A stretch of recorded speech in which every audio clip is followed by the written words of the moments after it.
Ultraverse comic books on sale today. Comic book store. Let's go. They couldn't be there in 48 for the launch of that Super Guy, or in 62 for the launch of that Spider Guy, but they can be there now for the birth of the Ultraverse. Whoa.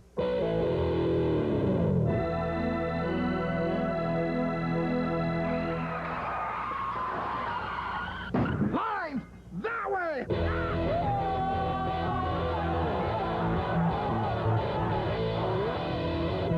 The Strangers, first editions in comic shops soon.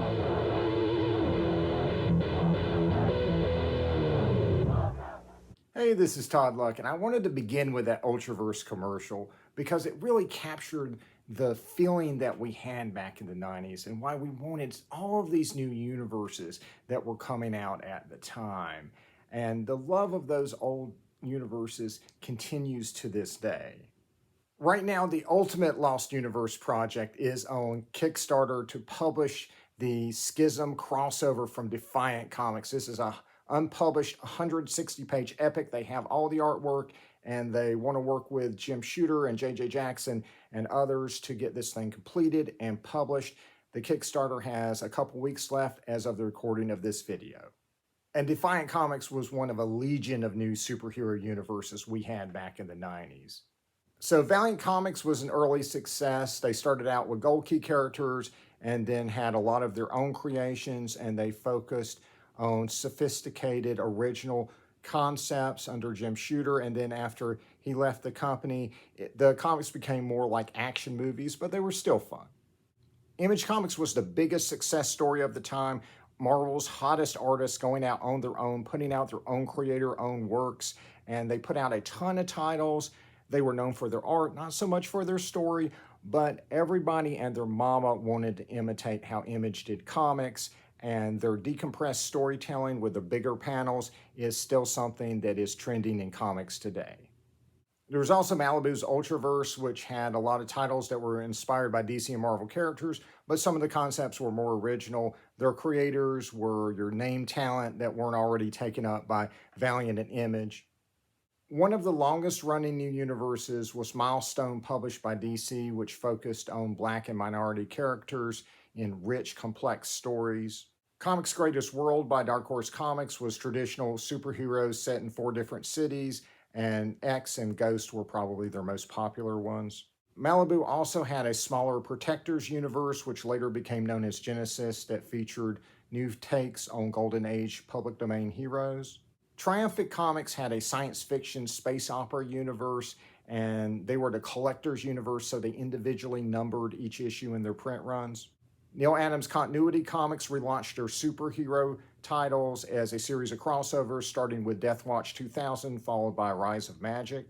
And Jim Shooter gave superhero comics another try with some wildly imaginative comics at Defiant, followed by another universe at Broadway Comics, which focused on rich, substantive storytelling. And some of the universes didn't make it very far. Ominous by Bart Sears put out 3 issues. Some companies had little mini universes. For instance, Tekno Comics put out a line of science fiction titles based on concepts by famous people, but Neil Gaiman's concepts actually were in their own little multiverse that crossed over with the other titles. Topps Comics put out a line of licensed comics, but they also had a small universe based on Jack Kirby concepts called the Kirbyverse. The self-published title, Scud the Disposable Assassin, was so popular it had spin-offs and formed its own little universe at Fireman Press.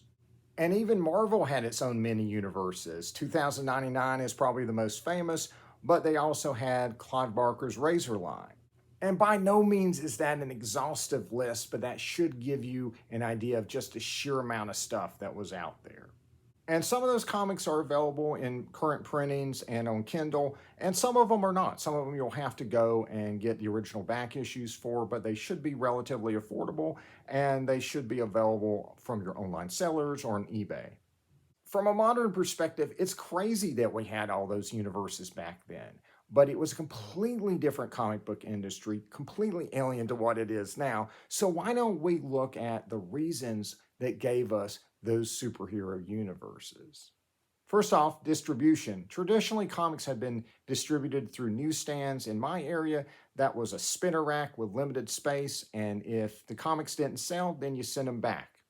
In the 80s, there started to be a transition from newsstand to comic shops, which have a lot more shelf space, and that caused there to be a lot more product put out by smaller companies, self-publishers, a lot of creator-owned stuff aimed at smaller, more niche audiences, more older, more mature stuff. Comic shops also do not return unsold copies. They keep them, and that's where we get back issues from. But that's how they make money, right? They get older comics that are rare and valuable and sell them to older collectors. And so with the advent of comic shops, there was a bigger emphasis on comics as a collectible. More on that later. Comics were also a lot cheaper back then, and because of the low cover price, you could afford to try out more new titles, you could afford to collect more titles, and you could afford to actually get extra copies for investment. Another factor was reader dissatisfaction. If a modern reader sees something like this, they're probably going to be like, hey, we got DC and Marvel at home.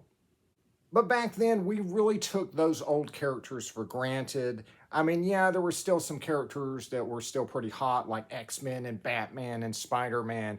But a lot of your older characters, your Avengers, your Superman and Green Lantern, guys like that, they sold enough to support their titles, but that was about it.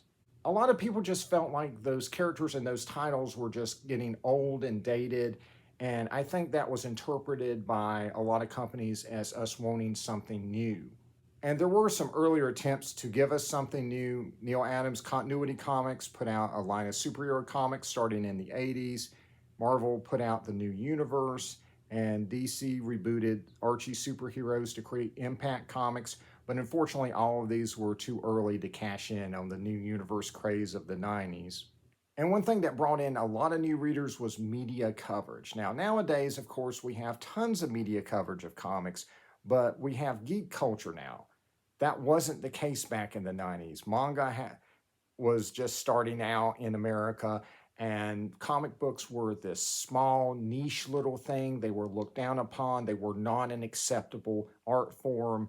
And so when we saw an article on comic books, it was a big deal. It got people's attention. There were articles about how successful comics were, about how much certain comics were selling. There were articles about how much certain comic books had gone up in value. More on that later. And there were comic books about how comic books were more sophisticated and more mature and more aimed at adults. And that gave people like me, who had collected comics as a kid, cover to keep trying them out as a teenager. And while the reporters at the time made a heroic effort to try to make the articles accurate, there was just a lot of things they didn't understand about comics. And so when DC was going to kill Superman in one of their plot lines, the media thought that this was the biggest deal in the world. This was a historic event. Superman's really dead. Oh my God.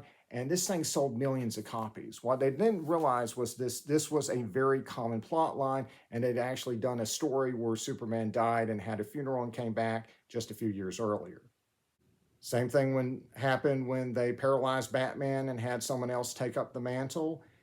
Media thought it was the biggest thing in the world. It was a big historic event, not realizing that they had done pretty much the same thing with him in Blind Justice just a few years earlier in Detective Comics. But I will say as a former reporter that getting more people to read comics is the least bad thing I've ever seen happen from bad reporting. Another factor was that #1 issues were hot. Nowadays, of course, first issues don't mean a whole lot because it's just an indication of a new plot line or a new creative team, and it's just a signal to a new reader that, hey, you can jump on here. Back then, though, traditionally comic books had been designed so that you could jump on any issue, right? It didn't have to be a first issue. It could be the 150th issue, right? And so long-running titles were a point of pride. It meant that your title was successful. And so if you had a successful character, it was very rare to see a #1 with that character. So for instance, yes, Marvel did have a few spin-offs of the X-Men back in the 80s, but there was still only one X-Men title, and there had only been one X-Men #1 since the 1960s. And so when Chris Claremont and Jim Lee did X-Men #1 in the early 90s, it sold millions of copies. Another thing that was hot at the time was new characters. And one reason for that was a lot of people were thinking about a little indie property from the 80s that hit it big. You may have heard of it, I'm not sure. Teenage Mutant Ninja Turtles. These guys turned to gold in anything that they were in. Cartoons, toys, video games, movies. And so licensors were looking to comics to produce the next Teenage Mutant Ninja Turtles. They wanted the next big thing. And so many companies were churning out new IPs in order to try to be that next big thing. Crossovers were also hot, big cross-company crossovers with a bunch of different titles in it. Valiant Comics tried this early on with Unity, and it was a big success, helped put them on the map, and so everyone and their mama basically kind of imitated that. Indie comics were also hot. For a while, it just seemed like DC and Marvel were just going to be kings forever of the industry, and companies like Valiant helped crack the dam there. But Image really busted open, and suddenly it was a free-for-all. Everyone thought that DC and Marvel was going to fall and that they were going to take their place. They were going to be the new kings of the industry. They were going to dance on the beards of the fallen giants. More on that later. And lastly, I know y'all been waiting on it, the collector's market. So collector's market is simply the idea that you can buy a comic book for investment and it'll go up in value and you can sell it for more money than you bought it for. Now, people buying extra copies and comic shops ordering extra copies in anticipation of this did help boost sales. And a lot of this was driven by what you would expect, right? The first appearance of a character, a first issue. But then some of it got a little bit weird. We had a cover enhancement craze. And if you weren't around at the time, you may not know what a cover enhancement is. But all it is just something like this, right? It's just using a special type of ink or doing a special type of technique on a cover. It's just like, hey, look, the cover letters are shiny. That's it. It's super common, done all the time on books and magazines. But when it was done on a comic book, people lost their damn mind. And this became one of the trends of the 90s. The trend for the full embroidered covers and stuff really started with Silver Surfer 50, which I don't own anymore, so Cable is my stand-in. And so it sounds innocent enough. People are buying extra copies for investment. Comic shops are ordering more for this purpose. It sounds innocent. What could possibly go wrong? And yes, that brings us to the crash of the 90s. That is the bust to the boom that we had been experiencing. And this is not any one particular day, any one particular event.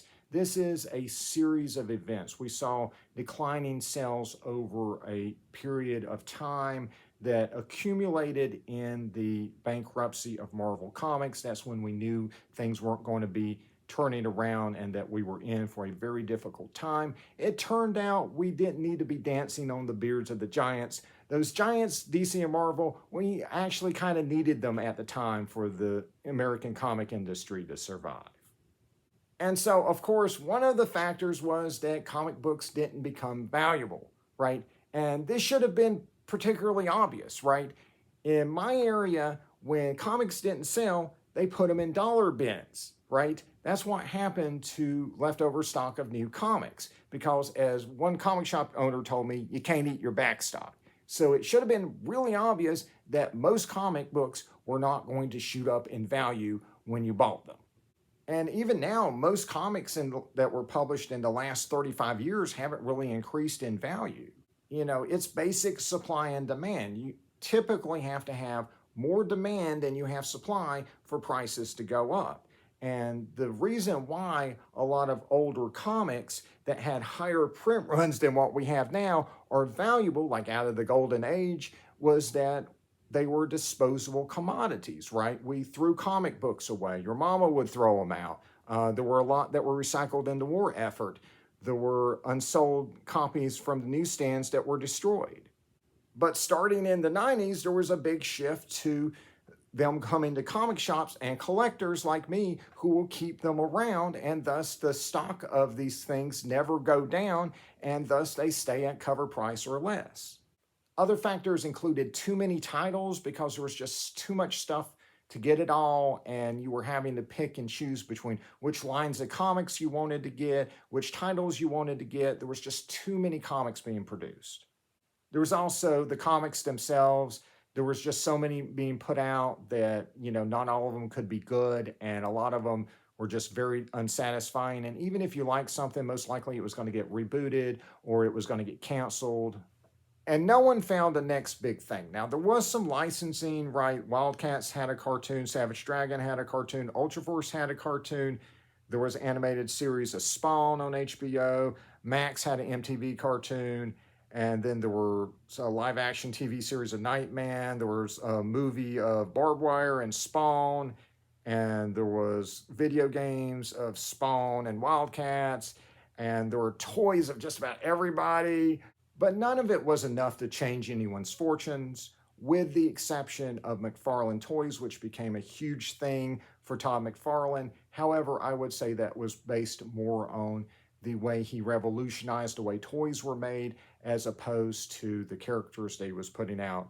So really no one found the next Teenage Mutant Ninja Turtles, at least not in comics, right? The next big characters were coming out of video games like Sonic and Street Fighter and Mortal Kombat. The world was changing. Another factor was just the backers bailing out of these new companies. The comic book companies were just not seen as a good long-term investment. And so a lot of these backers just sold the company when they felt like they could make the most money and got out of it. Or, when things got bad, they just bailed and just tried to cut their losses. And lastly, there were other reasons unique to each company as to why they ceased publishing comics. And so for Defiant, for instance, they were sued by Marvel because Marvel said that the name of their main title, Plasm, was too close to their UK comic Plasmer. And so Marvel lost this in court spectacularly, but it was still enough to scare off Defiant's investors, who were scared that Marvel would just keep suing them. And so Defiant couldn't find other investors in time and had to stop publishing. And then Jim Shooter got picked up by Lorne Michaels with Broadway and started Broadway Comics. But then Lorne Michaels decided to sell his entertainment division, which included the comics, and it ended up with a new owner who just didn't like comic books and just decided to shut down Broadway Comics.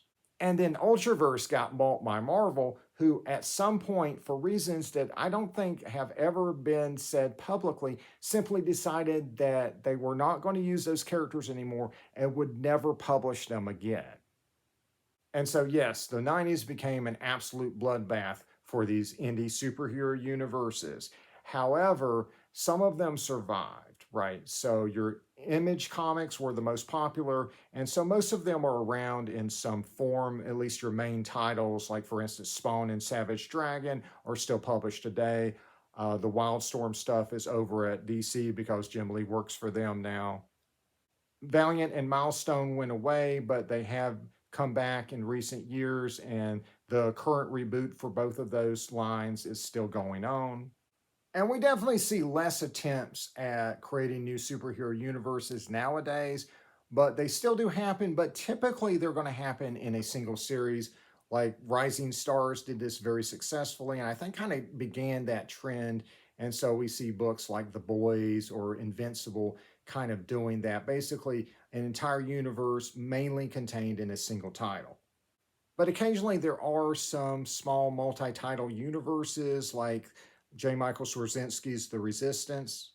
There's also a small multi-title universe put out of Edgar Rice Burroughs characters by American Mythology. But the current trend really is to just kind of stick to the one title to tell your universe, whether that's superheroes or something else like Walking Dead. And honestly, that's not necessarily a bad thing, right? If you think about your most successful comics, the ones that people keep buying year after year, decade after decade, those are usually single title stories, right? Watchmen, Sandman, your Japanese manga, right? It's just so much easier to wrap your brain around what you need to get and so much more accessible. There's just a lot of barriers to doing a multi-title universe nowadays. You know, the cover price is $4 or $5 an issue, so it's hard to even try out or collect a bunch of titles. And, you know, most indie comics nowadays are put out as mini series, and it's just very hard to build something with only 4 or 5 issues at a time. But multi-title universes, when done well, can be a lot of fun. And we've seen the comic book industry transform completely in the last few decades. You know, comic shops are now only a fraction of the market, and there's way more comics sold as trade paperbacks through other venues. And of course, there's a massive market in digital, especially digital subscription. So I think it's very possible that at some point in the future, the comic book industry could evolve again in a way that lends itself to multi-title universes. But until then, they exist in your back issue bins. So go out, get them, and enjoy them. All right, that's it. Like and subscribe for more videos. And until next time, see ya.